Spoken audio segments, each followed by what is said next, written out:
Que a paz de Cristo e a comunhão do Espírito Santo esteja reinando, transbordando na sua, na minha vida e na vida da igreja do Senhor. Amém? Vamos começar com uma oração? Vamos orar. Santo Deus, glorioso Pai, Criador dos céus, da terra, do mar e de tudo que neles há. Nós confiamos a nossa vida ao Senhor, confiamos a nossa eternidade a Ti, Senhor. Tu és o Criador dos céus e da terra, exaltado seja o Teu nome. Esteja utilizando, Pai, a cada um de nós, utilizando o Teu servo aqui, para pregar tão somente a Tua verdade, esteja me fazendo vazio de mim mesmo, cheio do Teu Espírito Santo, e fazendo o mesmo, Pai, com cada irmão e irmã que está se dedicando nesta manhã, aqui no primeiro dia da semana, para prestar, dedicar um culto ao Senhor. Que o Senhor aceite como um aroma suave e agradável a Ti, e que durante a semana possamos lembrar da Tua palavra, lembrar dos nossos afazeres espirituais e mostrar para o mundo a glória de Cristo através de nossas vidas, através da unção do Teu Espírito Santo em nós. Perdoa os nossos pecados, Pai, esteja nos abençoando cada vez mais, e é no nome de Cristo Jesus que nós oramos e agradecemos. Amém. Amém. Amém. Aleluia. Já vou alertando aqui a cada um de nós. Vou falar de coisas que podem deixar a gente um pouco desconfortável. Já que nós nos encontramos em meio a um processo eleitoral que provavelmente se encerrará no dia 30 de outubro, eu digo provavelmente, porque a gente não sabe o que vai acontecer daqui para frente.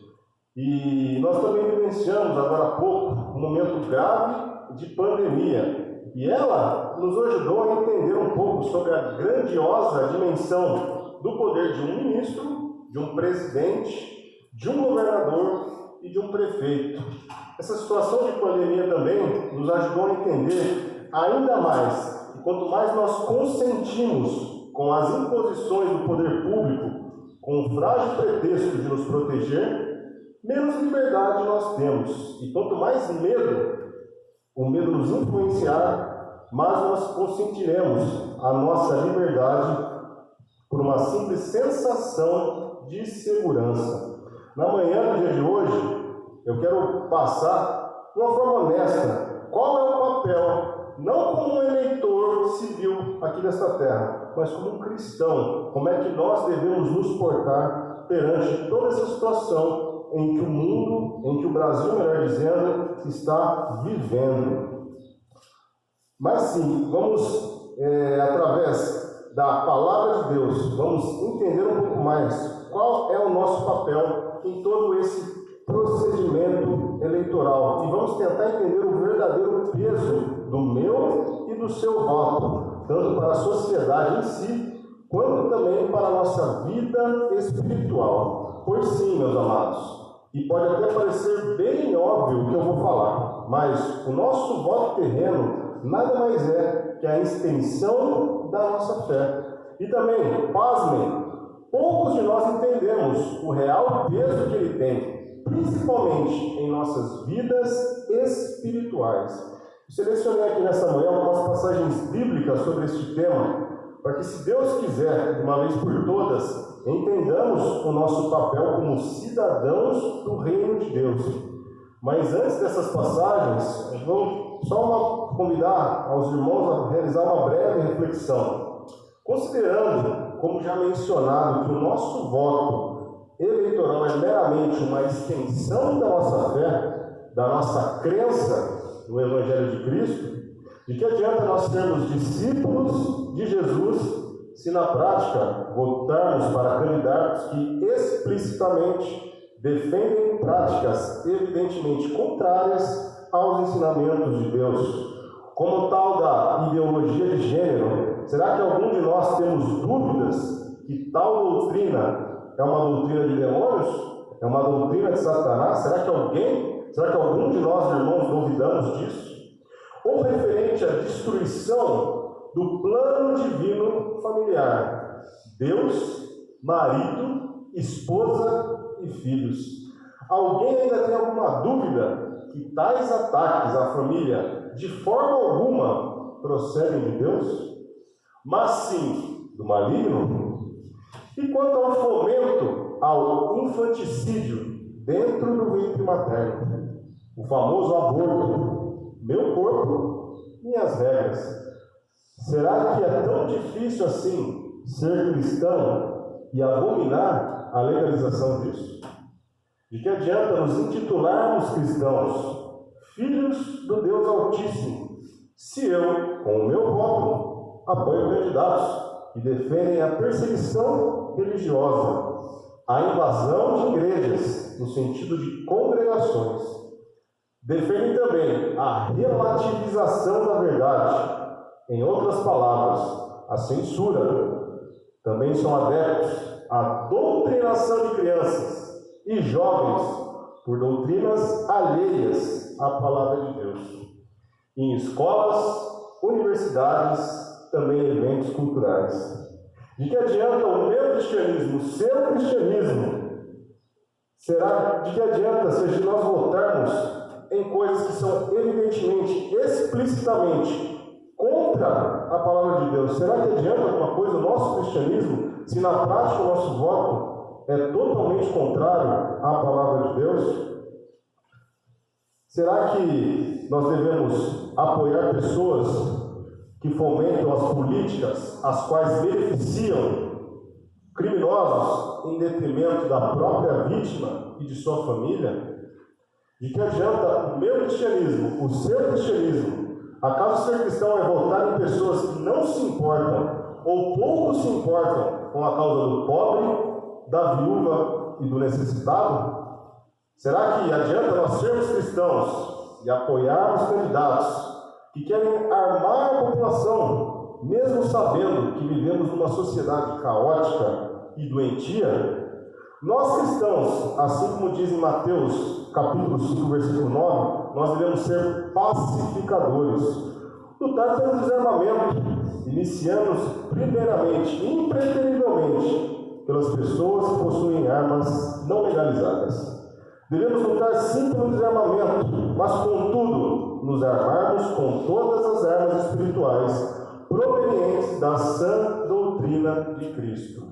De que adianta nós sermos cristãos, lutarmos pela igualdade e apoiarmos candidatos que querem a supremacia de uma pessoa sobre a outra, por sua raça, etnia, classe social ou sexo? Acaso Deus não nos fez a imagem e a semelhança dele próprio? De que adianta sermos cristãos e votar em candidatos evidentemente corruptos, dissimulados, que realizam inúmeras artimanhas para ocultar os seus meios ilícitos, tanto para si próprios, quanto também para seus familiares? De que adianta a gente votar numa pessoa, colocar a nossa confiança numa pessoa que coloca Deus como meramente um cabo eleitoral e não serve a Deus da forma correta? De que adianta a gente querer ser cristão e votar em pessoas que não possuem o Espírito Santo de Deus como eu e você possuímos? De que adianta? De que adianta a gente falar que confia no Criador, mas ainda assim colocamos a nossa confiança em homens? Porque o voto nada mais é que uma carta de endosso pelos próximos anos. Aquilo que o seu candidato fizer, sendo coisas boas ou coisas más, você necessariamente já assinou embaixo. Você assinaria um cheque em branco e entregaria para uma pessoa que só te procura de 4 em 4 anos, ou de 8 em 8 anos, que seja? Entregaria? Vamos aqui abrir as nossas Bíblias em Jeremias, Antigo Testamento, livro de Jeremias, capítulo 17.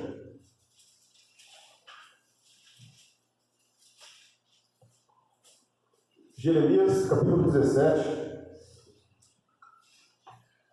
a partir do versículo 5. Livro de Jeremias, capítulo 17, verso 5. Diz a palavra de Deus: Maldito é o homem que confia nos homens, que faz da sua humanidade mortal a sua força, mas cujo coração se afasta do Senhor. Ele será como um arbusto no deserto, não verá quando vier algum bem, habitará nos lugares áridos do deserto, numa terra salgada, onde não vive ninguém. Mas bendito é o homem cuja confiança está no Senhor, cuja confiança nele está.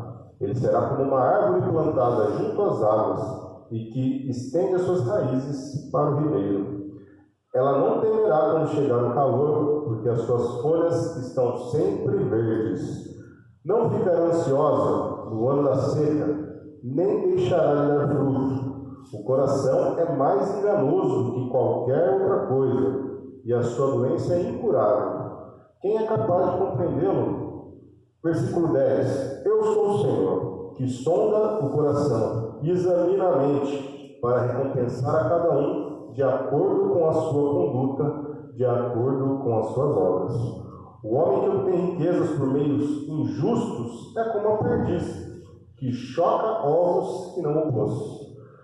Quando a metade da sua vida tiver passado, elas o abandonarão, e no final ele se revelará um tolo.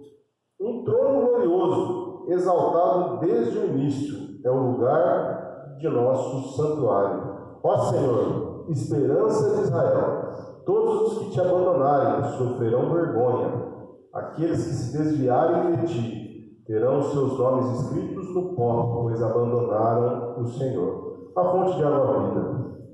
Cura-me, Senhor, e serei curado. Salva-me e serei salvo, pois tu és aquele a quem eu louvo. O contexto histórico dessa famosa passagem aqui de Jeremias é justamente a apostasia da nação judaica por conta da idolatria aos postes ídolos e também pela confiança em sua própria força, ou seja, pela confiança em pessoas, em puro detrimento à confiança que deveriam ter no Senhor. Será que hoje em dia a nossa situação se difere tanto assim da situação do reino do sul Judá?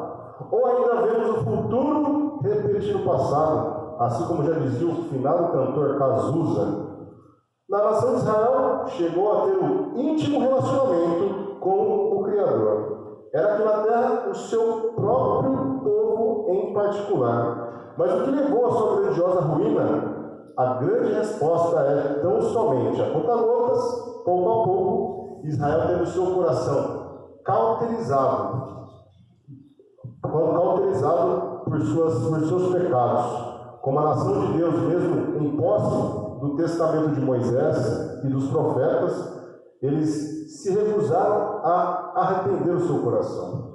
A tal ponto que vimos a nação de Judá, após o declínio de Israel e após inúmeros alertas de Deus, que a nação judaica se tornou exatamente a semelhança dos demais povos da terra. Será que nos dias atuais a nossa situação se difere tanto assim da situação da nação judaica, que estava prestes a ser dominada por Nabucodonosor? Vamos olhar aqui as nossas vidas com honestidade. Particularmente, se nos compararmos com eleitores ímpios deste mundo, será que nós vemos muita, pouca ou nenhuma diferença? Será que você vê alguma diferença de um eleitor ímpio para você, um eleitor celestial? Será que contagiamos de forma positiva o meio no qual vivemos com os ensinos da sã doutrina de Cristo? Ou é o mundo que está nos contagiando, nos influenciando negativamente a igreja? Porque um povo dividido é um povo fadado a ser conquistado. Com Israel foi assim. O que impediria de ocorrer isso? A mesma coisa conosco, se nós falharmos aqui nesta terra. Mais uma vez eu quero ressaltar e deixar bem claro aqui para nós, que nós vivemos numa sociedade corrompida em todos os aspectos, social, moral, ético, religioso, etc. E nós, a Igreja de Cristo, aqui em Arthur Nogueira, em algum aspecto também nós somos também, porque a diferença que nós temos no mundo é que nós temos o Espírito Santo de Deus como morada nos nossos corpos e temos a palavra de Deus, que nós somos submissos a ela. Mas nós somos tão somente pecadores em recuperação. Outra questão é que o nosso padrão de liderança também não pode ser, de nenhum momento, alguma pessoa física. A nossa questão é que o nosso padrão de liderança não pode ser ninguém diferente do próprio Cristo. E por mínimo que seja, se nós colocarmos a nossa confiança, o nosso endosso, através de voto, através de apoio, através de ser um cabo eleitoral de pessoas, quando nós depositamos a nossa confiança em pessoas que são tão pecaminosas quanto nós, quão desprezível nós somos. A semelhança da nação de Judá, nós abandonamos a confiança no eterno Criador e mantenedor de todas as coisas para depositar a nossa confiança em pessoas tão falhas quanto eu e quanto você. O nosso modelo de liderança não pode ser nenhum modelo diferente do modelo de Cristo. Nós devemos olhar para Cristo. Ele é o nosso líder. E as pessoas que pedem o nosso voto são tão somente pessoas pecadoras e tanto quanto você, quanto a mim. Vamos abrir aqui em Gálatas. Gálatas capítulo 6. Carta de Paulo aos Gálatas.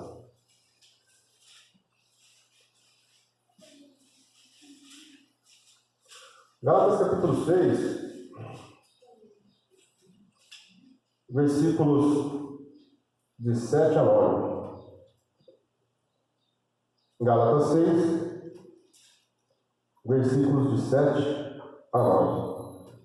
Diz o seguinte: não se deixe enganar, de Deus não se zomba, pois o que o homem semear, isso também colherá. Quem semeia para a sua carne, da carne colherá destruição. Mas quem semeia para o Espírito, do Espírito colherá a vida eterna.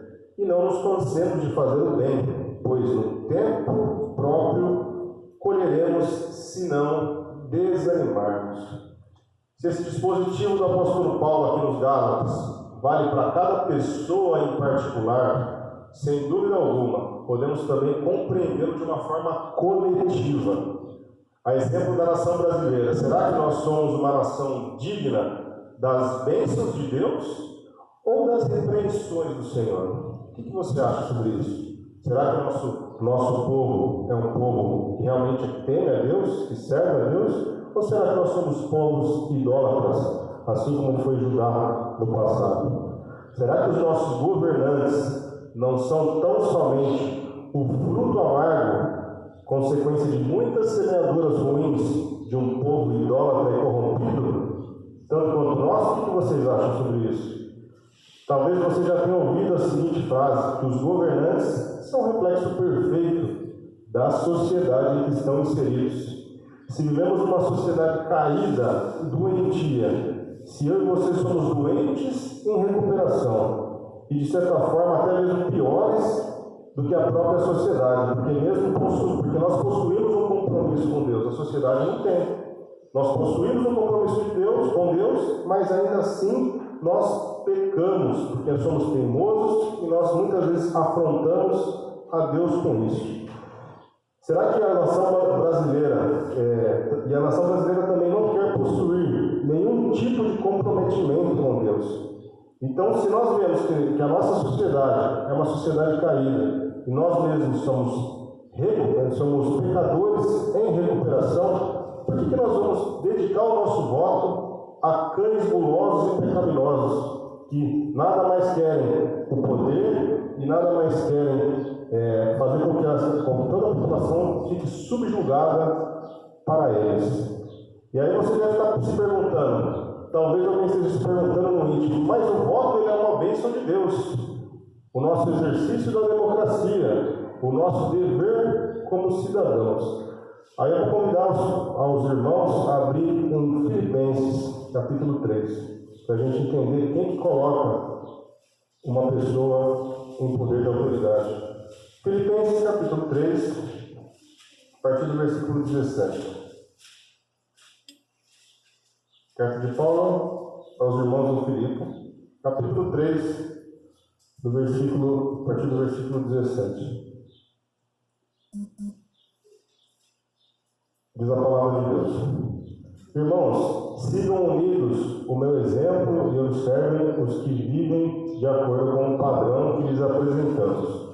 Pois, como já lhes disse repetidas vezes, e agora repito com lágrimas, há muitos que vivem como inimigos da cruz de Cristo. O destino deles é a perdição, o seu Deus é o estômago, e eles têm orgulho do que é vergonhoso. Só pensam nas coisas terrenas. Porém, aqui, versículo 20, a nossa cidadania, porém, está nos céus, de onde esperamos ansiosamente o Salvador, o Senhor Jesus Cristo, pelo poder que o capacita a colocar todas as coisas debaixo do seu domínio. Ele transformará os nossos corpos humilhados, tornando-os semelhante ao seu corpo glorioso. Destaque aqui para duas coisas muito interessantes nessas passagens aqui. A primeira é que através do batismo nós nos naturalizamos cidadãos dos céus. Ou seja, obviamente, se nós somos cidadãos dos céus, já não somos mais cidadãos deste mundo. Não somos mais meras criaturas terrenas, nascidas em solo brasileiro. Mas somos cidadãos dos céus. Muito além de uma mera mudança de nacionalidade. Em 2 Coríntios 5, versículo 20, diz que nós somos embaixadores de Cristo. Ou seja, vivemos numa embaixada espiritual, celestial aqui na terra, contra os principados, potestades malignos. Por acaso alguém já viu algum embaixador votar em alguma liderança de uma nação divergente da sua? Você já viu alguma vez? Já viu algum embaixador palestino escolher algum líder brasileiro? Ou mesmo algum embaixador do Brasil auxiliar na escolha de algum outro líder, um líder chinês, por exemplo? Não, na China não, porque na China não tem democracia, lá tem ditadura. Será que já viu algum embaixador do Brasil auxiliar na escolha do líder cubano? Ah não, lá também tem ditadura, lá não tem escolha. Enfim, você nunca vai ver um embaixador brasileiro com poder de voto em uma nação democrática, a qual não seja a própria nação brasileira. E vamos considerar que a nação brasileira ainda é, mas ainda não sabemos até quando, teoricamente, uma nação livre e democrática. Mas o que fazemos então? Qual é o nosso papel nessas eleições? Antes de pincelarmos este assunto, convido os irmãos a abrirem na carta de Paulo aos Romanos. Romanos capítulo 13. Carta de Paulo aos Romanos, capítulo 13, a partir do versículo 1. Romanos, capítulo 13, a partir do versículo 1, que diz a palavra de Deus. Todos devem sujeitar-se às autoridades governamentais, pois não há autoridade que não venha de Deus. As autoridades que existem foram por ele estabelecidas. Portanto, aquele que se rebela contra a autoridade está se colocando contra o que Deus instituiu. E aqueles que assim procedem trazem condenação sobre si mesmos, pois os governantes não devem ser temidos, a não ser pelos que praticam o mal. Você quer viver livre do medo da autoridade? Pratique o bem e ela o enaltecerá, pois é serva de Deus para o seu bem. Mas se você praticar o mal, tenha medo, pois ela não porta a espada sem motivo. É serva de Deus, agente da justiça para punir quem pratica o mal. Portanto, é necessário que sejamos submissos às autoridades, não apenas por causa da possibilidade de uma punição, mas também por questão de consciência. É por isso também que vocês pagam imposto, pois as autoridades estão a serviço de Deus, sempre dedicadas a este trabalho. Deem cada um o que lhe é devido, se imposto, imposto, se tributo, tributo, se temor, temor, se honra, honra. Uma pergunta aqui para nós. Quem que institui ou destitui alguma autoridade? Quem que faz isso? Quem institui ou destitui uma autoridade? Será que somos nós? Ou será que é Deus? Com certeza, é Deus quem institui. Deus institui toda e qualquer autoridade. Será que o meu e o seu voto, com o exercício da cidadania terrena, tem o condão, o poder de auxiliar a Deus a instituir alguma autoridade? O que vocês acham? Você acha que sim ou você acha que não? Será que Deus delegou este poder dele para nós escolhermos os nossos governantes? Se a sua resposta for sim, eu sinto dizer, mas você está incorrendo no mesmo pecado de Judá, confiando em homens, na sua própria inteligência, de querer ousar dar uma ajudinha para Deus, muitas vezes sendo presunçoso, arrogante e orgulhoso. Um pecado semelhante ao pecado de Sarai, que quis também dar uma ajudinha para Deus, proporcionando Agar ao seu marido Abrão, que todo espertão consentiu. Ah, Sarai, sabe que você não teve uma moedinha não, acho que eu vou coabitar com a sua serva Agar para dar uma ajudinha para Deus. E a gente sabe o que aconteceu. Guerra entre Palestina e Israel até o dia de hoje. A gente viu que o irmão mais velho, Ismael, foi onde originou o povo árabe, os palestinos, e o filho mais novo, o filho da promessa, Isaac, foi o pai de Israel, origem do povo judeu. Será que entendemos de fato que é grande maldição querer prepotentemente ajudar o Rei dos Reis em uma de suas prerrogativas, a qual somente ele que possui, não delegando a mais ninguém? É somente Deus que possui essa prerrogativa de colocar uma autoridade e também destituí-la. Irmãos, vamos ser realistas aqui, vamos ser sinceros.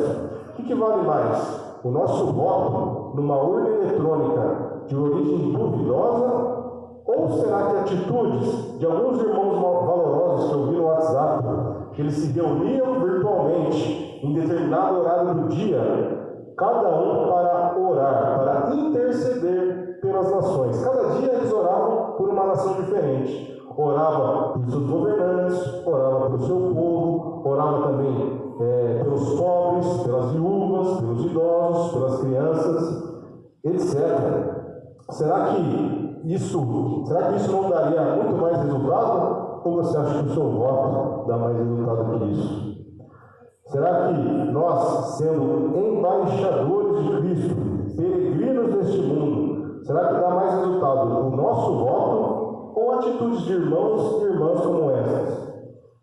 E olha que eu me sinto até mesmo envergonhado perto desses irmãos aí. Eles me chamaram para oração e eu não fui. Mas isso aí realmente vai dar resultado. Nós orarmos pelas nações. Quanto tempo será que nós dedicamos o nosso tempo para orar pela nação brasileira? Será que a gente faz isso? Nós, como cristãos, nós deveríamos fazer. Orar ainda incessantemente numa situação a qual vivemos. O que será que vale mais? O nosso voto ou um jejum coletivo sacrificial a Deus, com lamentos pela nossa nação idólatra a qual vivemos?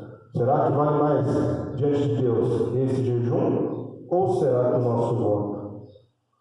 O que dá mais resultado prático? Convencermos as pessoas a votarem no nosso político de preferência ou convencê-las, como diz em João 16, versículo 8, convencê-las do pecado, da justiça e do juízo? Qual que é mais fácil para vocês? Então nós devemos, como cristãos, como embaixadores de Cristo, orar pela nação brasileira, orar para que Deus levante um líder que seja temente, que seja reverente, que não venha perseguir a igreja, porque o que a gente tem que ter mais entendimento quanto a isso é que nós não podemos nos sujeitar a pessoas ditatoriais, a pessoas que querem perseguir a igreja de Cristo.